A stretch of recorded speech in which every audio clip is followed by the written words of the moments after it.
So this first chapter opens up with the idea of God, and there are two primary reasons for this. Number one, if God exists, then our ideas about him will shape who we are and how we conduct ourselves. In short, God's existence becomes the most important thing about us. And number two, an ultimate commitment to anything less than ultimate will not ultimately satisfy. For this reason, we need to be certain that God exists if we're going to make the ultimate commitment to him. So, can we be certain that God exists? Although we'll discuss this in a whole lot more detail later on, the short answer for now is yes, we can. So this first segment talks about how we can know God exists, and it presents what's called the teleological, or sometimes called the design argument, and that basically goes as follows. Every design has a designer.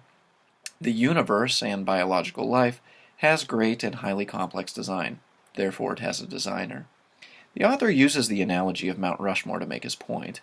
Probably no one would suggest that Mount Rushmore could result from natural causes. Given enough time, plus space, plus matter, plus chance, wouldn't seem to result in something resembling the faces of 4 presidents in the Black Hills. How much less, then, can something almost infinitely more complex, like the information inside of a human cell, result from natural causes? If it can't, and if it does indeed have design, then it logically follows that there is a designer. In this we call God. What the author's trying to get us to see is basically what Paul tells us in Romans 1. There he says, "For since the creation of the world, God's invisible qualities, his eternal power and divine nature, have been clearly seen, being understood from what has been made, so that men are without excuse."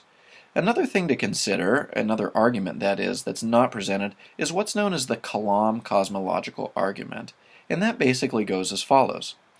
Everything that begins has a cause. The universe had a beginning. Therefore, it has a cause. If it can be demonstrated that the universe began to exist, then it logically follows that it requires a cause. In this we call God. Now, before you object and say, well then, who caused God since he needs a cause too, notice what the argument doesn't say. The argument isn't, everything needs a cause. The argument says that everything that begins needs a cause.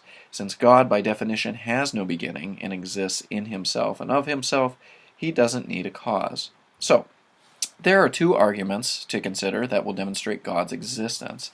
And in future lessons, we'll see for sure how this can be shown. It's the God of the Bible.